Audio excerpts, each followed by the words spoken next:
Tonight's URA Baxter feature presentation is brought to you by Megawatt Microwave. Give your food a boost with the new RF model. And now, for the latest installment from Horrors of New England Hills, The Walls Have Eyes, starring Jack Kingsley.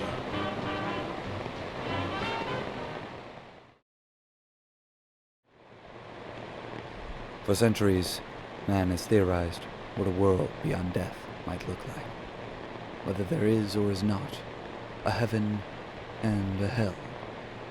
Some claim to have peeked beyond the curtain of our world and into the realm of the supernatural.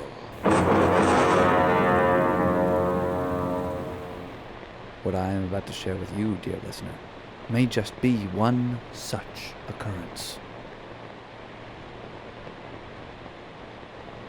I sat alone in my study. The candle on my desk flickered softly, giving light to the cold room. Not a sound could be heard apart from the faint scratching of my pen as I filled in the lines of paper on my journal. The doctors had told me I should write to keep my sanity. So I do. I write of the silence, of the cold, of the empty. And I write of my beloved wife, my Ruth, for warmth and joy. Whenever I close my eyes, I can still see her face, her big, brown eyes and soft, gentle smile. A tear rolls down my cheek at the mere thought of her. I can hardly bear it. I put my pen down and stand up. It's become more difficult to move already, at the ripe young age of 31. I know my body is failing me. I've lost the energy to function. Every corridor and every room have gone dark since her passing. The groundskeeper tells me to visit the town, to feel the sun on my face, yet I cannot. The sun only reminds me of her and her face. Besides, I've grown accustomed to the silence. I spend much of my days wandering the seemingly endless halls and rooms, remembering them before that night. Tonight is one such night. And as I walk, I begin to notice a strange smell. It is not the smell of dust and rodents that have since spread throughout the castle. This is a new smell. The smell of spoiled meat and sulfur. Yet there's something else, something familiar. As I wander, the scent begins to grow stronger, causing me to cough in the gamey air. I continue to follow the smell through the dark, moving slowly and carefully, using the stone walls to guide me. My hand feels each cold and dusty rock while I move through the labyrinth, allowing the strange odor to lead me. As I shuffle through the dark, I feel something squish beneath my foot, likely a bug, I figure. My cough is getting stronger, and I can feel my heart begin to pump faster as my pace increases. I round a turn and immediately halt. My hand has taken grip of something unfamiliar. Where there should be cold, dusty, and hard rock, there is now a soft, warm, and slimy tube. I move my hand along it, attempting to develop an image with my mind. It feels like a vine of some kind. I take my hand off the wall and smell it, and immediately gag from the potent stench of rotting flesh. Quickly, I rub the slime from my hand off on my pant leg, though a slight film remains. The darkness in this wing is too intense. I cannot even see my own nose. I must go on, but I cannot. I stand there for a moment, deciding what to do. Eventually, I tear my feet from the ground and hesitantly walk back, determined to return in the morning. Is your food taking too long to cook? Are you tired of the hassle of reheating? Do you get mocked for your lack of muscle? Well, the new Megawatt Microwave Oven RF model will have you leaving your woes at the door. Using the wonderful power of radiation, your food will be ready in seconds. Now I know what you're thinking, folks. Isn't radiation dangerous? Not with the Megawatt. The RF model emits helpful waves of radiation that encourage helpful mutations. With Megawatt, that brownie could give you a six-pack, and that sweet roll could make your hair grow back with Moxie. Give yourself the glowing gift of luxury with the new RF model only from Megawatt, starting at $1,099.99.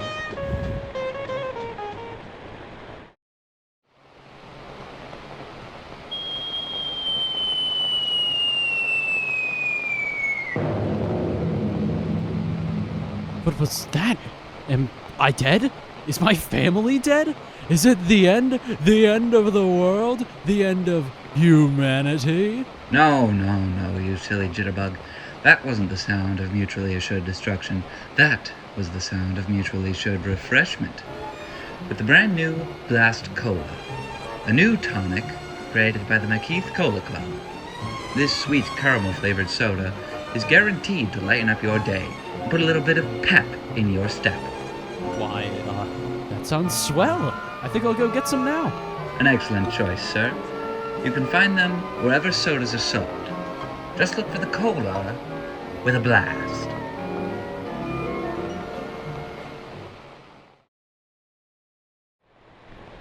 Morning could not come quicker. I couldn't get the slightest bit of sleep. My mind kept racing with curiosity. It was like a fire had been lit within my soul. I had a purpose. I had to explore the strange growth.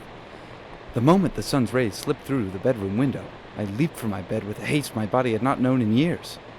I felt like a child on Christmas morning as I grabbed the lantern and headed for the bedroom door. In my sleep clothes, I rushed through the hall, searching for the scent, eventually finding it. Like a bloodhound, I tracked the stench, retracing my path and making note of the handprints from last night. The corridors that were shrouded just hours ago were now lazily lit with the rays of the rising sun. As I followed the prints, my stomach sank. I knew these walls. This is the path to the nursery, where the midwives and I had moved my beloved Ruth when her water broke. I stopped dead in my tracks. I'd never been this close to that room since the day she passed. I stagger backwards, catching myself before I fall as I look into the shadows cast by a turn in the hallway. It only stuns me for a moment. I have a mission. I must uncover what I found in the night. Determinedly, I take a step forward, pushing past the dread and grief. What met me when I rounded that bend was nothing short of horrifying. A twisting wall of dark vine had consumed much of the stone hall, and the stench here was stronger than anywhere else in the castle. And cautiously, I stepped forward, 1 foot after another, gingerly avoiding stepping on any of the vines sprawled across the ground. A strange rhythmic pulse emanates from the passage. My breath is shaky between the coughing, and my heart is beating at double speed. What in the damn blazes is this? I think to myself. I raise my lantern up to a portion of vines, and I see now that the slime from last night is a thick, deep red slime, oozing from the tendrils. The smell of death fills my senses, and I must keep myself from retching. I press onward, sidestepping the dark wires, and that's when I hear it. A soft murmur coming up from ahead. I couldn't make out any of the words, but I know it was a voice. My lantern does not reveal anyone beyond the hall. "Henry, is that you?" I shout, calling for the groundskeeper. Stilly, I wait for a response, but receive none. So I decide to continue. As I draw closer to the nursery, I am sure that I hear a voice from just up ahead. "Please, if someone is there, say something," I shout. Yet again, I receive nothing. The heat has now become quite intense, and sweat starts to form on my brow. Along with the warmth, the odor has also grown more potent, though it had begun turning sweet. I begin to wonder if this was all just my mind playing a trick with me, like the doctors had warned. This is unlike anything I'd ever seen before, yet it all feels so real. In my thought, I become distracted, slipping and accidentally crushing a portion of thick vine. A high-pitched, guttural scream ripped through the passageway, and the tendril began gushing red ooze. I knew that scream. It was Ruth's scream. The same scream that has haunted my nights for years. I find her breath. "Ruth? Is that you, my love? I'm coming!" I shout as I bound over the vines.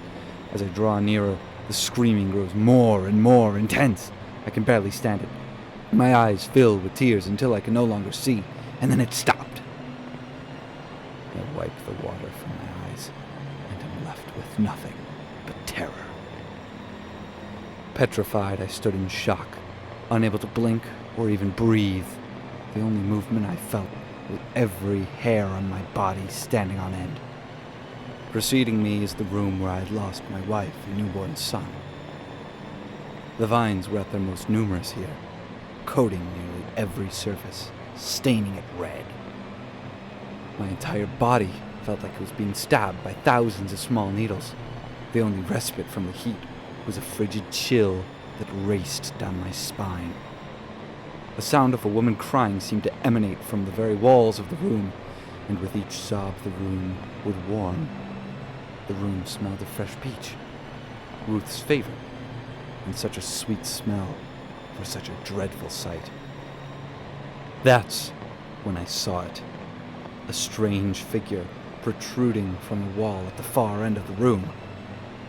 As soon as I saw it, I felt strangely compelled to step closer, no matter how strongly my mind protested. The vines slithered aside to form a path for me to walk. Every ounce of my very being desired to run, to scream, yet my body was not mine to control any longer. With each hypnotized step I took, the lantern in my hand illuminated more of the figure that stuck out from the wall. It had long, dark, full hair and light skin. Its limbs were twisted and pulled from its body, misshapen. A torn, red-stained gown adorned the figure who I was now confident was at least, at one time, a woman. Her left arm was ripped in two, her parts were suspended by the brick, and from each arm was a hand that appeared like roots, with wires flowing from what should be her fingers. The same was for her feet and toes. Oh, how I longed to flee, or better yet, wake up from this nightmare. But I was offered no such salvation. One last step and I was before the woman. Her head and torso were above me thanks to the separation, and from this angle she almost looked like my beloved Ruth. She opened her eyes, her big, brown eyes, and smiled her soft, warm smile. Tears streaked down the half of her face not seized by stone. "Ruth! My darling! What has happened to you?" I pleaded, horrified at what had become of my beautiful wife. She did not answer. She only cried more as her smile faded. "I am here, Ruth! I am here! Speak to me!" I tried to step closer but could not move. The vines had wrapped around my legs, and I hadn't even noticed. I struggled to break free as they quickly spiraled up my legs, engulfing my torso. I looked back up at my dearest Ruth, and looked into her beautiful face one final time as the vines consumed me.